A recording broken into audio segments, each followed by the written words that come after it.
ചൂണ്ടിയ തോക്കിന് മുന്നിലും ഗുണ്ടാ സംഘങ്ങൾക്ക് മുന്നിലും ഞാൻ ഭയന്നിട്ടില്ല. അങ്ങനെയുള്ള എന്നെയാണ് പേടിപ്പിക്കാൻ ശ്രമിക്കുന്നത്. നമ്മുടെ മുഖ്യമന്ത്രി പിണറായി വിജയൻ്റെ ഒരു തഗ് ഡയലോഗാണ്. ഇങ്ങനെ കിടിലൻ ഡയലോഗുകൾ അടിച്ച് മുഖ്യമന്ത്രി എന്ത് സന്ദേശമാണ് നമുക്ക് നൽകുന്നത്? തഗ് എന്നുള്ള വാക്കുണ്ടല്ലോ, അതിന് കൊള്ളക്കാരൻ എന്നൊരു അർത്ഥം കൂടെ ഉണ്ട്. അപ്പോൾ ഏതർത്ഥമാണ് ഈ തഗ് ഡയലോഗിന് എടുക്കേണ്ടതെന്ന് എനിക്ക് അറിഞ്ഞുകൂടാ. അത് ഇത് കാണുന്നവർ തീരുമാനിക്കട്ടെ. നമ്മുടെയൊക്കെ മനസ്സുകളെ സ്റ്റീൽ ചെയ്യാനായിരിക്കും തഗ്. ഇപ്പോഴും സ്റ്റീലാണെങ്കിലും നല്ല വാക്കൊന്നുമല്ല, സ്റ്റീലിങ് മോഷണമാണ്. തഗ് പിടിച്ചു പറി, കവർച്ച, കൊള്ള, ഇതിനാണ് തഗ്സ് എന്ന് ഇപ്പോഴും ഇംഗ്ലീഷിൽ ഉപയോഗിക്കാറുണ്ട്. ശരിയാണ്, ഈ തഗ് ഡയലോഗ് എന്നൊക്കെ ഇപ്പോൾ സോഷ്യൽ മീഡിയയിലൊക്കെ പ്രയോഗിക്കുന്നു. ആ അർത്ഥവും ഞാൻ മനസ്സിലാക്കുന്നു. ഇതിൽ ഏതർത്ഥമാണ് കാണികൾ എടുക്കുന്നതെന്ന് എനിക്ക് അറിഞ്ഞുകൂടാ. ഈ ഊരിപ്പിടിച്ച വാൾ എന്ന് പറയുന്നൊരു ശൈലി മാത്രമാണ്, ആലങ്കാരികമായിട്ട് പറയുന്നതാണ്. ഞാനങ്ങനെ പേടിക്കുന്നവനല്ല എന്ന് പറയുന്നതിന് പകരം ഒരലങ്കാരം കൂടെ ചേർത്തിട്ട് ഊരിപ്പിടിച്ച വാളുകൾക്കിടയിലൂടെ നടന്നിട്ടുണ്ട്. ഇന്ദ്രനെയും ചന്ദ്രനെയും ഭയന്നിട്ടില്ല. ഇന്ദ്രനും ചന്ദ്രനും അല്ല, അതിപ്പോൾ നേന്ത്രപ്പഴം എന്ന് പറയുന്ന ഇതിലാണ്. അത് കണ്ണൂർ സ്ലാങ്ങാണ്, അതൊരു പ്രശ്നമല്ല. അപ്പോൾ ഇതൊക്കെ ഈ നോർമൽ പൊളിറ്റിക്കൽ റെട്ടറിക്കിൽ പെടുന്ന കാര്യങ്ങളാണ്. അതിൻ്റെ വാച്യാർത്ഥത്തിലേക്ക് നമുക്ക് പോകണ്ട. എൻ്റെ അറിവിൽ ഈ വാടിക്കൽ രാമകൃഷ്ണൻ കൊലക്കേസ് 1969 ആ കേസിലെ പ്രതിയാണ് പിണറായി വിജയൻ. അന്ന് തലശ്ശേരിയിൽ ഈ കൊലപാതകം കണ്ടുകൊണ്ട് നിന്ന ഒരു മനുഷ്യനും സാക്ഷി പറയാൻ ധൈര്യം ഉണ്ടായിരുന്നില്ല. അസ്വാഭാവിക മരണത്തിനാണ് പോലീസ് കേസെടുക്കുന്നത്, കൊലപാതകത്തിന് പോലുമല്ല. വീട്ടുകാർ കൊടുത്ത പ്രൈവറ്റ് കംപ്ലയിൻറ്റ് മജിസ്ട്രേറ്റ് കോഗ്നൈസൻസിലെടുത്തിട്ടാണ് അത് കൊലപാതക കേസായിട്ട് ചാർജ് ചെയ്യുന്നത്. പിണറായി വിജയനെതിരെ സാക്ഷി പറയാൻ ആരും ഇല്ലാത്തതുകൊണ്ട് ആ കേസിൽ വിജയനെ വെറുതെ വിട്ടു. ആരെയും ശിക്ഷിച്ചില്ല. ആ കേസ് ഒന്നുമില്ലാതെയായി. തലശ്ശേരി കലാപത്തിൻ്റെ സമയത്ത് തലശ്ശേരി സ്റ്റേഷനിലെ ഒരു IPS ഉദ്യോഗസ്ഥൻ പിണറായി വിജയനെ റോഡിൽ തടഞ്ഞു നിർത്തി തോക്ക് തലയ്ക്ക് പുറകിൽ വെച്ച് നടക്കാൻ പറഞ്ഞു. സ്റ്റേഷനിലേക്ക് കൊണ്ടുപോയി ലോക്കപ്പിൽ അടച്ചു. ലോക്കപ്പിൽ ചില വിക്രികളൊക്കെ കാണിക്കുന്നു എന്ന് വന്നപ്പോൾ ഈ മനുഷ്യൻ വീണ്ടും IPSകാരൻ ലോക്കപ്പ് തുറന്ന് അകത്തേക്ക് വന്നു. എന്നിട്ട് ഇത് നെറ്റിയിലേക്ക് വെച്ചു തോക്ക്. അപ്പോഴത്തേക്ക് പിണറായി വിജയൻ കരഞ്ഞു. സാറേ, എന്നെ ഒന്നും ചെയ്യല്ലേ എന്ന് പറഞ്ഞു. മൂത്രം ഒഴുകിയോ മറ്റ് രീതിയിലൊക്കെയുള്ള കുഴപ്പങ്ങൾ സംഭവിക്കുകയും ഇതൊക്കെ തുടയ്ക്കണം എന്നൊക്കെ പറഞ്ഞ് അങ്ങനെ ആജ്ഞാപിച്ചു. തെറിപ്പിച്ച് കളയും ഞാൻ എന്നൊക്കെ പറഞ്ഞ് പേടിപ്പിച്ചു. അയ്യോ സാറേ, എന്നെ വിടരുത്. പിന്നെ ഈ പോലീസ് ഓഫീസർ പിണറായി വിജയന് ഒരു ജോലി ഏൽപ്പിച്ചു. നിന്നെ ഞാൻ തുറന്നു വിടുകയാണ്. നിൻ്റെ ആൾക്കാരാണ് ഈ തലശ്ശേരിയിൽ കലാപം ഉണ്ടാക്കുന്നവരല്ല. മര്യാദയ്ക്ക് അവരെ പറഞ്ഞ് പിന്തിരിപ്പിച്ചോണം. നീയാണ് ഇതിൻ്റെ ഒരു കീ ആൾ. അതുകൊണ്ട് വിട്ടാൽ ഞാൻ പറഞ്ഞ കാര്യം ചെയ്തിട്ട് തിരിച്ചു വരണം. ഇതാണ് കഥ. ഇതാണ് ആരിഫ് മുഹമ്മദ് ഖാൻ സൂചിപ്പിച്ച കള്ളക്കഥ. ഈ കള്ളക്കഥ ആണ് എന്ന് പറയേണ്ടത് പിണറായി വിജയനാണ്.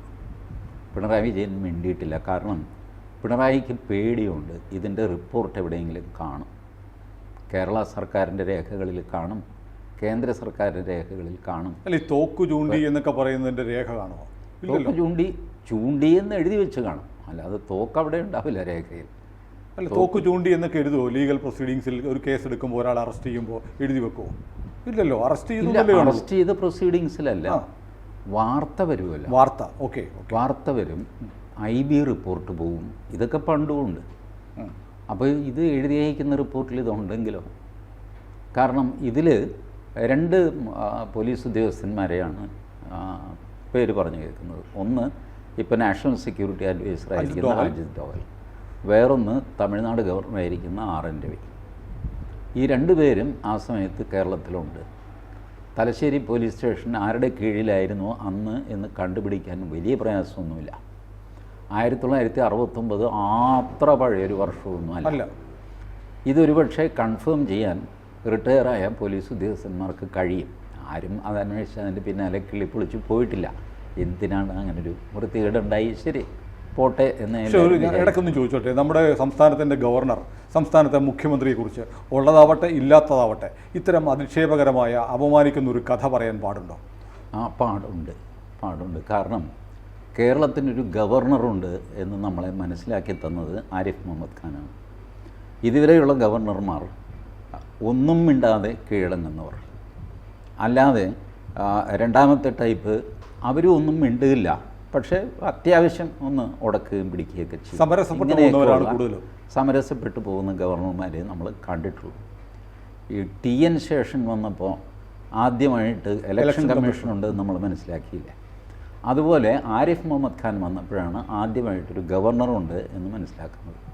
മുഖ്യമന്ത്രിയുടെ ഏത് അധിക്ഷേപവും കേട്ടുകൊണ്ടിരിക്കുന്ന ഒരാളല്ല ഗവർണർ. ഉരുളയ്ക്കുപ്പേര് പോലെ തിരിച്ചടിക്കും. അത് ഗവർണർ തന്നെ പറഞ്ഞല്ലോ, വെൻ യു ഷോ പിപ്പിടി I will say I will do കിപ്പിടി എന്നോ അങ്ങനെ എന്തോ ഒരു വാക്ക് അതിനെ പ്രാസം ഒപ്പിച്ച് പറഞ്ഞു. അപ്പോൾ ഇത് ഈ ഗവർണർ വേറെ ലെവലാണ്. അത് പിണറായിയും മനസ്സിലാക്കിയിരിക്കണം. ഗവർണർ ഇത് ചെയ്യുന്നത് മാന്യതയാണോ എന്ന് ചോദിച്ചു കഴിഞ്ഞാൽ ഇതിനു മുമ്പുള്ള ഗവർണർമാർ ഇത് ചെയ്തിട്ടില്ല എന്നാണല്ലോ അതിനർത്ഥം. ഇദ്ദേഹം ആദ്യമായിട്ട് ചെയ്യുന്നു. അതുകൊണ്ട് മാന്യത ലംഘിക്കുന്നതായിട്ട് നമുക്ക് തോന്നുന്നു. അമാന്യമായിട്ടൊന്നും തന്നെ ഗവർണർ പറഞ്ഞിട്ടില്ല. നിങ്ങൾ ഈ പറയുന്ന പൊങ്ങച്ചം കാണിച്ച് എന്നെ പേടിപ്പിക്കേണ്ട. നിങ്ങൾ പണ്ട് തലശ്ശേരി പോലീസ് സ്റ്റേഷനിൽ ലോക്കപ്പിൽ മൂത്രമൊഴിച്ചവനാണ്. രണ്ടാമത്തെ കാര്യം അദ്ദേഹം പറഞ്ഞില്ല എന്നാണ് എനിക്ക് തോന്നുന്നത്. ഇങ്ങനെയുള്ള മനുഷ്യൻ എന്നെ പേടിപ്പിക്കാൻ ഇറങ്ങരുത്. അന്ന് നടന്ന സംഭവം എനിക്ക് ഓർമ്മയുണ്ട്. അതുകൊണ്ട് വലിയ പൊങ്ങച്ചം പറയേണ്ട വിജയമാണ്. വിജയനും ഈ ആലങ്കാരികമായിട്ടാണ് സംസാരിക്കുന്നത്. അതെ, ഊരിയ വാളിൻ്റെ ഇടയിലൂടെ നടന്നു എന്ന് വെച്ചാൽ അതിനർത്ഥം ആരെങ്കിലും വാൾ ഊരി പിടിച്ചു അതിനിടയ്ക്കൂടെ ഇങ്ങനെ നടന്ന് വളക്കി കയറ്റി എന്ത് ചെയ്തേനെ. അങ്ങനെയല്ല, ഭയമില്ല എന്ന് കാണിക്കാൻ വേണ്ടി, ഭയമില്ല എന്ന് കാണിക്കാനുള്ള ആലങ്കാരികമായ പ്രയോഗം. ശരിക്കും അങ്ങനെയല്ലേ പിണറായി നിർഭയനായ ഒരു രാഷ്ട്രീയ പ്രവർത്തനം? അദ്ദേഹത്തിന്റെ ജീവിത ഉടനീളം നോക്കിയാൽ വളരെ ചെറുപ്രായത്തിൽ വളരെ ചെറുപ്രായത്തിൽ MLA ആയപ്പോൾ ഞാൻ കണ്ടിട്ടുണ്ട് പിണറായി വിജയനെ. ഞാൻ ആദ്യമായിട്ട് അസംബ്ലിയിൽ കയറുമ്പോൾ പിണറായി വിജയൻ MLA ആണ്. പിണറായി വിജയനും അദ്ദേഹത്തിൻ്റെ ഗുരുവായ MP രാഘവനും ഒരേ ബെഞ്ചിലിരുന്ന് ഡെസ്കിലേക്ക് 2 കാലം എടുത്തു വെച്ച കാഴ്ച ഞാൻ ഗാലറിയിലിരുന്ന് കണ്ടതാണ്. ആ പ്രൊസീഡിങ്സ് ഏകദേശം 2.5 മണിക്കൂർ ഞാൻ കണ്ടുകൊണ്ടിരുന്നു. 2 പേരുടെയും കാലുകൾ താഴത്തേക്ക് വന്നില്ല. റിലാക്സ് ആയിട്ട് ഇങ്ങനെ കിടക്കുകയാണ്, കാല് പൊക്കി വെച്ച്. ഇതായിരുന്നു ഞാൻ കണ്ട ആദ്യത്തെ പിണറായി വിജയൻ. സുന്ദരനായിരുന്നു, പൊടിമീശയൊക്കെ ഉണ്ട്, നല്ല മുടിയൊക്കെ ആയിട്ട്. പഴയ ചിത്രങ്ങൾ, ഇതാണ് പിണറായി വിജയനെ ഞാൻ കണ്ടത്. അതുകൊണ്ട് ഈ പിണറായി വിജയൻ ഇത്തരം കാര്യങ്ങളൊന്നും ചെയ്തിട്ടില്ല, മാന്യനാണ്, മര്യാദക്കാരനാണ് എന്ന് പറഞ്ഞാൽ വിശ്വസിക്കാൻ പറ്റില്ല. അദ്ദേഹത്തിൻ്റെ പ്രസംഗത്തിൽ തന്നെ അദ്ദേഹം പലപ്പോഴും വെല്ലുവിളിച്ചിട്ടുണ്ടല്ലോ. എടോ ഗോപാലകൃഷ്ണ എന്ന് പറഞ്ഞ് പ്രസംഗം ഓർക്കണം. അതെ, മാതൃഭൂമി പത്രാധിപരെ. ഇതുപോലെ എത്രയോ പേര് ഇപ്പോൾ. അതല്ലേ ശരിക്കും ഒരു പിണറായി വിജയൻ്റെ ഐഡന്റിറ്റി? അതെ, അതാണ് ഞങ്ങളുടെ ഐഡന്റിറ്റി. എല്ലാവരിൽ നിന്നും മാറി നിൽക്കുന്ന ഒരാൾ. മാറി നിൽക്കുന്നതല്ല, ആ ജനസ് മുഴുവൻ അങ്ങനെയല്ലേ. EP ജയരാജൻ അങ്ങനെയല്ലേ, MP ജയരാജൻ അങ്ങനെയല്ലേ. ഇവരുടെയൊക്കെ സംസാരം എപ്പോഴും വെല്ലുവിളിയുടെയും ഭീഷണിയുടെയും സ്വരത്തിലാണ്. അതേ സ്വരമാണ് പിണറായി വിജയനെ കേൾക്കുന്നത്. പിന്നെ പിണറായി വിജയൻ ഇപ്പോൾ അടുത്തടുത്തായിട്ട് ഒച്ച പൊക്കാറില്ല. പിണറായി വിജയൻ പറയും, സതീശ ഞാനിതിലും വലുത് കണ്ടിട്ടുണ്ട്, ഇങ്ങനെ പറയും. കുറച്ചു കാലം മുമ്പ് പിണറായി വിജയൻ സതീശ ഇതിലും വലുത് ഞാൻ കണ്ടിട്ടുണ്ട് എന്ന് പറയുന്നത്. അല്ല, സതീശൻ ഇപ്പോൾ പ്രായമായി. സതീശനൊക്കെ അനുഭവങ്ങളുടെ കാര്യത്തിൽ താരതമ്യം ചെയ്യുമ്പോൾ പിണറായിയുടെ മുന്നിൽ വെറും ശിശുവാണ്. എന്തിൻ്റെ ശിശു? എന്തനുഭവങ്ങളുടെ കാര്യം? രാഷ്ട്രീയ പ്രവർത്തനത്തിൻ്റെ, രാഷ്ട്രീയ സംഘടനകൾ, ത്യാഗങ്ങൾ, ഇതൊക്കെ ഒരുപാട് പിണറായി അനുഭവിച്ചിട്ടുണ്ട്. പിണറായി എന്ത് ത്യാഗം ചെയ്തു? കേരളത്തിലെ തൊഴിലാളി വർഗ പ്രസ്ഥാനത്തിന്റെ നായകനായി, ഒരു മുഖ്യമന്ത്രിയായി ഒരാൾ വളർന്നു വരുമ്പോൾ ഒരുപാട് സഹനങ്ങൾ അനുഭവിച്ചിട്ടുണ്ടാവില്ല, മർദ്ദനങ്ങൾ. ഒരു പൊതുമ്പോ കവളം മടലോ കൊടുത്ത് അവരെ സഹായിച്ചിട്ടുണ്ടോ? ഇല്ലല്ലോ. ഈ വാചകം മടിയല്ലേ ഉള്ളൂ. പിന്നെ സമരം എന്ന് പറയുന്നത്, കേരളത്തിലെ സമര പാരമ്പര്യം എന്നൊക്കെ പറയുന്നത് വെറുതെ ഒരു ഭോഷ്കാണ്. പോലീസുമായിട്ട് റോഡിൽ ഏറ്റുമുട്ടുക, അവരുടെ തല്ല് മേടിക്കുക, ഇതോടെ ഇദ്ദേഹം ധീരദേശാഭിമാനിയായിട്ട് മാറും. ഇതെന്ത് ഇക്വേഷൻ എന്ന് എനിക്ക് മനസ്സിലാകുന്നില്ല. ബ്രിട്ടീഷുകാർ ഭരിച്ചുകൊണ്ടിരിക്കുമ്പോൾ നിങ്ങൾ പോലീസിനെ തല്ലുകയോ പോലീസിൻ്റെ തല്ലുകൊള്ളുകയോ ചെയ്തു കഴിഞ്ഞാൽ സാമ്രാജ്യത്തിനെതിരെയുള്ള യുദ്ധം എന്ന് പറയാം. ഇത് അവനവൻ്റെ പോലീസിൻ്റെ നേർക്ക് തെമ്മാടിത്തരം കാണിച്ചിട്ട് അവരുടെ കീറ് കിട്ടി കഴിയുമ്പോഴത്തേക്ക് ഞാൻ ചോരയിലൂടെ, സഹനത്തിലൂടെ, സമരത്തിലൂടെ. എന്ത് സമരം? അല്ല, കേരളത്തിലെ കമ്മ്യൂണിസ്റ്റുകൾ ഒരുപാട് അനുഭവിച്ചിട്ടില്ലേ? പോലീസ് മർദ്ദനമൊക്കെ ഒരുപാട് അനുഭവിച്ചു വന്നവർ.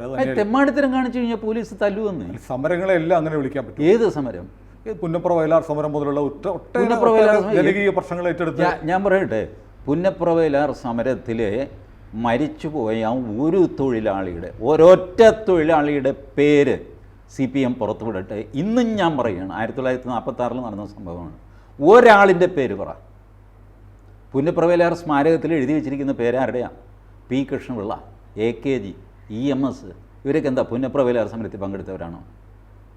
വയലാർ സമരത്തിൽ പങ്കെടുത്ത് വെടിവെച്ച് മരിച്ചുപോയ ഒരാളിൻ്റെ പേര് പറയട്ടെ അവർ. അവരുടെ ഏതെങ്കിലും പുസ്തകത്തിൽ കാണിച്ചതാ സുനിൽ?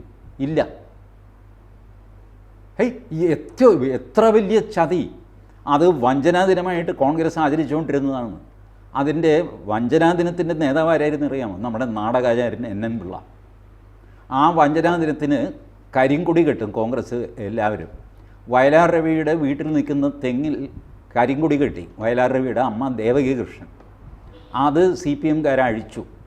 ദേവകി കൃഷ്ണൻ അവിടെ നിന്നിട്ട് പട്ടി തിരിച്ചു കെട്ടറ കൊടി എന്ന് പറഞ്ഞു.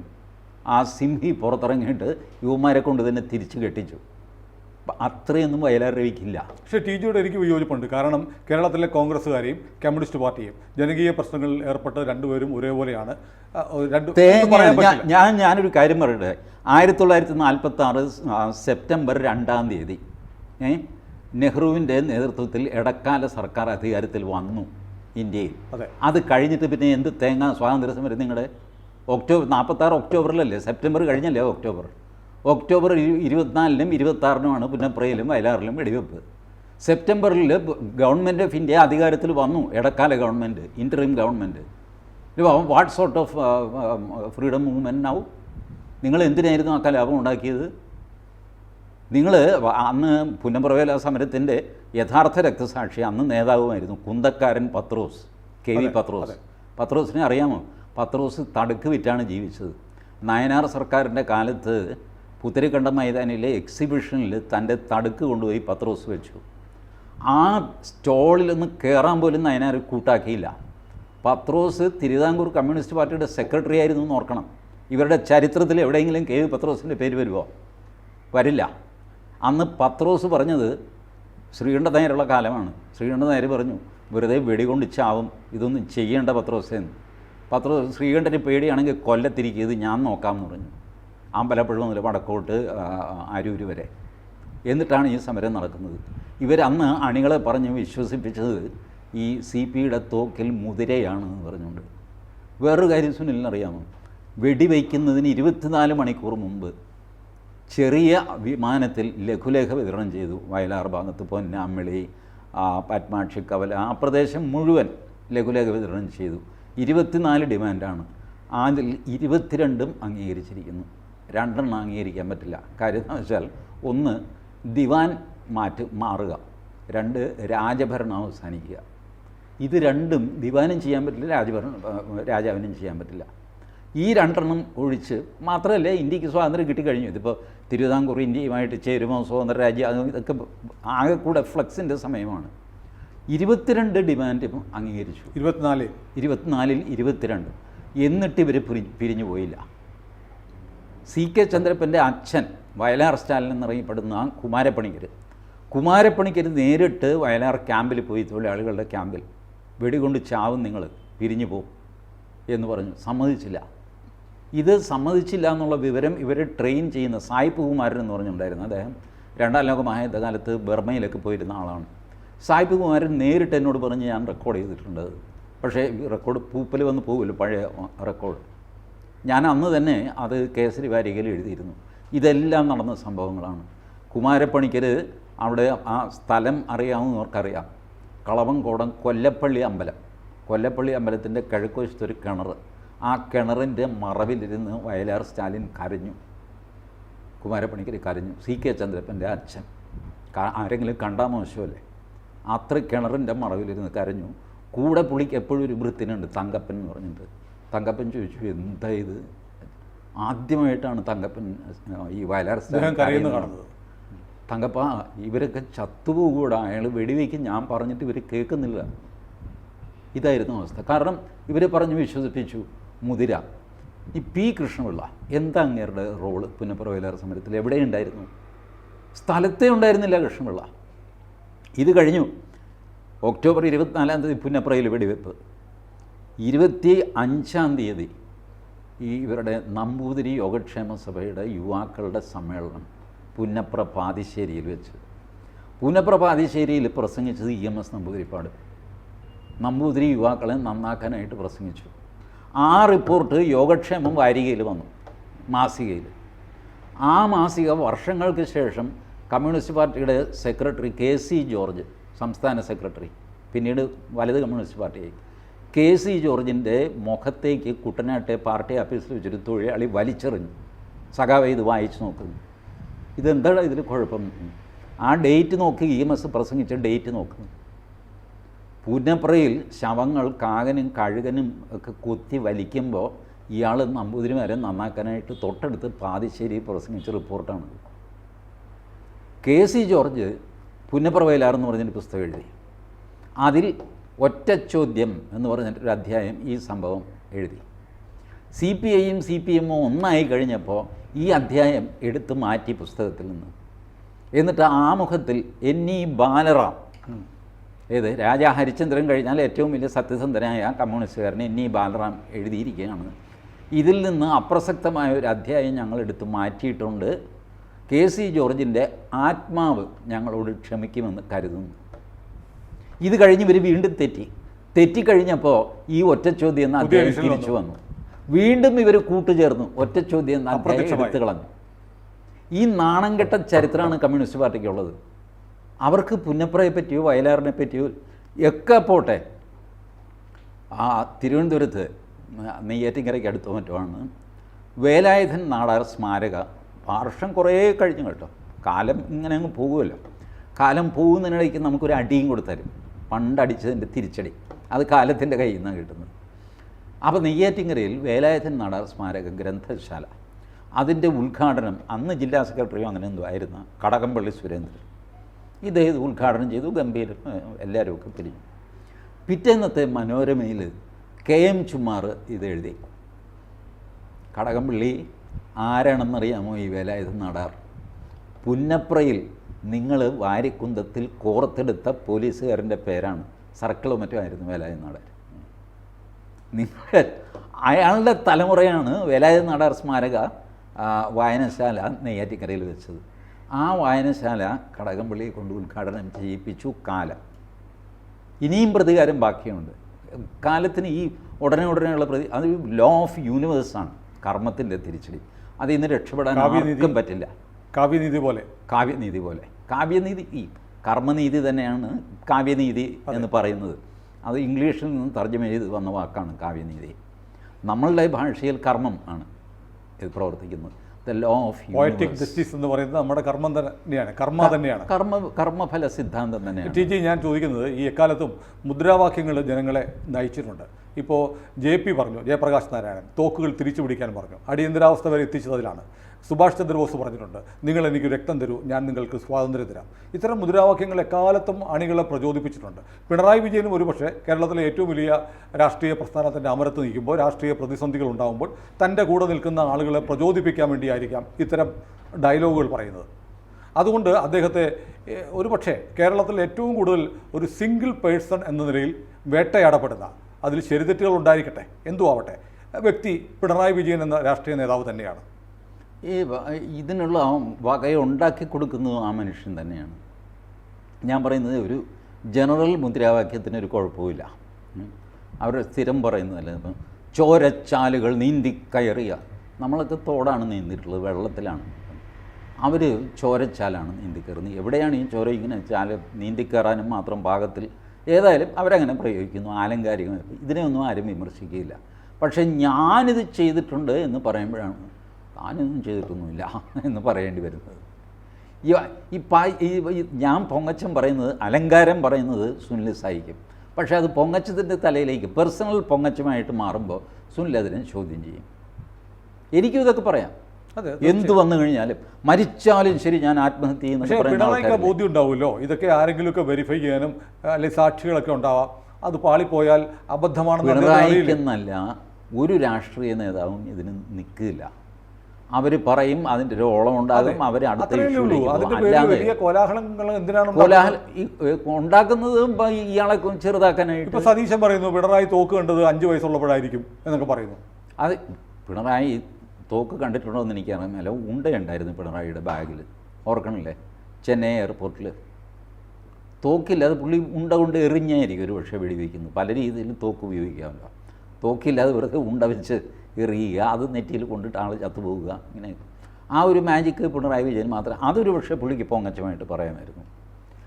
തോക്കില്ലാതെ ഉണ്ട കൊണ്ട് നടന്ന ഏക മനുഷ്യൻ ഞാനാണെന്ന് പറഞ്ഞാൽ ഞാനും കൈയടിക്കും, മിടുക്കനാണ്. കാരണം അത് പിടിച്ച് സെക്യൂരിറ്റിയിൽ പിടിച്ചതാണ്. അല്ല, പിണറായിക്കാണെങ്കിലും മറ്റുള്ളവർ. അത് കഴിഞ്ഞ് ഡൽഹിയിൽ വെച്ച് പിണറായിയുടെ ഒരു പത്രസമ്മേളനം ഉണ്ടായിരുന്നു. ത്രൂ ഔട്ട് ചിരിക്കുന്ന പിണറായി. അങ്ങനെ ഒരു പത്രസമ്മേളനം ഓർക്കുന്നുണ്ടോ സുനിൽ? ഈ ഉണ്ട പിടിച്ചു കഴിഞ്ഞപ്പോൾ പോയി ഡൽഹിയിൽ ഇറങ്ങിയല്ലോ ആള്, അവിടെ പത്രസമ്മേളനം വിളിച്ചു. ആ പത്രസമ്മേളനത്തിൽ ത്രൂ ഔട്ട് ചിരിച്ചുകൊണ്ടാണ് പിണറായി സംസാരിച്ചത്. കാരണം ഉണ്ട പിടിച്ചിരിക്കുക. അപ്പോൾ അതുകൊണ്ട് പത്രക്കാരോട് ആദ്യമായിട്ട് ത്രൂ ഔട്ട് ചിരിച്ചു എന്നൊക്കെ പറഞ്ഞിങ്ങനെ പോങ്ങനെ പോലെ ചിരിക്കുന്നുണ്ടായിരുന്നു. ഒന്ന് ചിരി പിണറായി വിജയന് പറ്റിയൊരു സാധനമല്ല, ചെറുതായിട്ടൊന്ന് ചിരിക്കാമെന്നുള്ളതല്ലാതെ അത് അദ്ദേഹത്തിൻ്റെ ഒരു പ്രത്യേകതയാണ്. ചിലർക്ക് ചിരിക്കാൻ പറ്റില്ല, വികൃതമായൊരു ചിരിയേ വരുള്ളൂ. അതുകൊണ്ടാണ് പിണറായി വിജയൻ ചിരിക്കാത്തത്, അതിൽ തെറ്റുമില്ല. പക്ഷേ ഈ പത്രസമ്മേളനത്തിൽ ത്രൂ ഔട്ട് ഇദ്ദേഹം ചിരിച്ചുകൊണ്ടിരുന്നു. അതായത് പത്രക്കാരോട് നമ്മളെ ഉപദ്രവിക്കില്ലേ എന്നുള്ള രീതിയിൽ അങ്ങ് കൊണ്ടുപോയി ആ പത്രസമ്മേളനം. പക്ഷേ കേരളം നേരിടുന്ന ഒരുപാട് പ്രശ്നങ്ങളുണ്ട്. സാമ്പത്തിക പ്രതിസന്ധി അടക്കമുള്ള ഒരുപാട് പ്രശ്നങ്ങൾ. കേരളത്തിൻ്റെ ഭാവി പോലും ആശങ്കയിലാണ്. പക്ഷേ ഈ പ്രശ്നങ്ങളൊന്നും അഡ്രസ്സ് ചെയ്യാതെ പിണറായി എന്നുള്ള ഒരു വ്യക്തിയെ കേന്ദ്ര ബിന്ദുവാക്കി പ്രതിപക്ഷം നടത്തുന്ന ഈ ആക്രമണം, അധിക്ഷേപം കേരളത്തിന് ഗുണം ചെയ്യും. കേരളത്തിന് ഗുണം ചെയ്യുമോ എന്നൊക്കെ ഉള്ളത് വേറെ കാര്യം. പ്രതിപക്ഷത്തിൻ്റെ ആവശ്യം എന്താ? പിണറായിയുടെ ഭരണം അവസാനിപ്പിക്കുക, ഭരണം അവർക്ക് കിട്ടുക. ഇതാണല്ലോ സിമ്പിൾ രാഷ്ട്രീയ ഉദ്ദേശം. അപ്പോൾ CPM-ൽ ഇപ്പോൾ അജയ്യൻ എന്ന് തോന്നിപ്പിക്കുന്ന രീതിയിൽ നിൽക്കുന്ന മുണ്ടുടുത്ത മോദി പിണറായി വിജയനാണ്. അതുകൊണ്ട് അവർ പിണറായി വിജയനാണ്. മുണ്ടുടുത്ത മോദി എന്ന് TG തന്നെ പറയണം. അല്ലെ, പൊതുവേ അറിയപ്പെടുന്നുണ്ടല്ലോ അങ്ങനെ. ചില കാര്യങ്ങളിലൊക്കെ അങ്ങനെയാണ് താനും. മാധ്യമങ്ങളെ ഹാൻഡിൽ ചെയ്യുന്ന ശൈലി നോക്കുക. മോദി മാധ്യമങ്ങളെ വകവയ്ക്കില്ല. കടക്ക് പുറത്ത് എന്ന് പറയാൻ, അകത്ത് കയറിയിട്ട് വേണമല്ലോ പുറത്ത് കിടക്കാൻ. ഇതാണ് മോദി. അപ്പോൾ പിണറായി വിജയനും ഏകദേശം ആ ശൈലിയാണ്. മോദി സെലക്റ്റഡ് ആയിട്ട് പത്രക്കാരെ അഭിസംബോധന ചെയ്യും. പുള്ളിക്ക് ആവശ്യമുണ്ട് എന്ന് തോന്നുമ്പോൾ പുള്ളി അത് ചെയ്യും. പിണറായി വിജയനും അങ്ങനെയാണ് ചെയ്യുന്നത്. സെലക്റ്റഡ് ചോദ്യങ്ങൾ പുള്ളി പ്രത്യേക ആൾക്കാരെ വിളിക്കുന്നില്ല. ഒരു തവണ അത് ചെയ്തു, അത് വഷളായി. കാരണം പ്രഭാവർമ്മയാണ് പുള്ളിയെ ഇൻ്റർവ്യൂ ചെയ്തത്. അപ്പോൾ പ്രഭാവർമ്മ ഇരിക്കുന്നത് തന്നെ ഈ മഹാവിഷ്ണുവിൻ്റെ മുമ്പിൽ ഗരുഡനിരിക്കുമല്ലോ, ഇങ്ങനെ കസേരയുടെ വക്കത്ത് ഈ പകുതി മാത്രം കസേരയിൽ കൊള്ളിച്ചിങ്ങനെ. ഞാൻ ഇരിക്കാനൊന്നും പാടില്ലാത്തതാണ്, പക്ഷേ തമ്പുരാനെ ഞാൻ ഇരുന്ന് പോയി.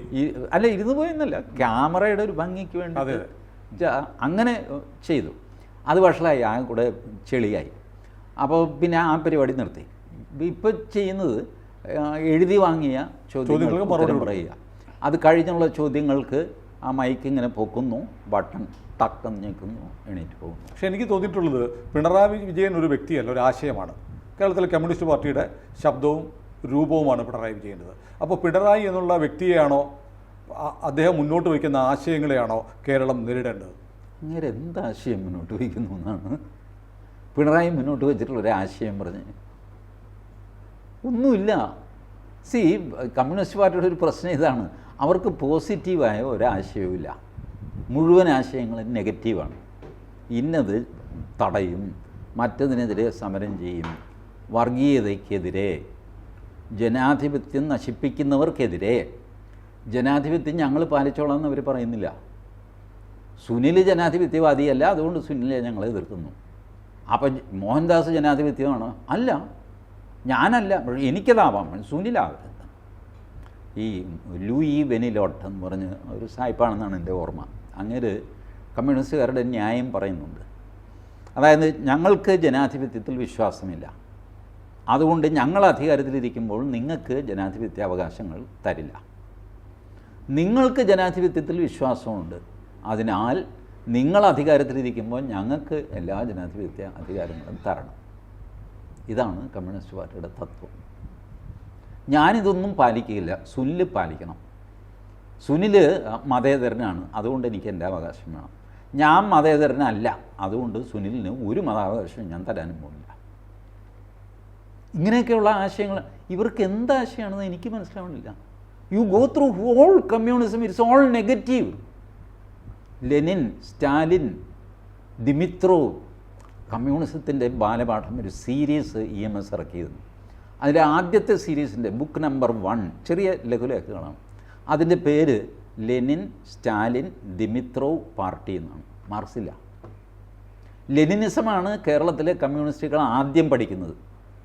അത് ശരിയാണ് തന്നെ. കാരണം ആദ്യം ലെനിനിസം ആണ് റഷ്യയിൽ നടപ്പിലായത്.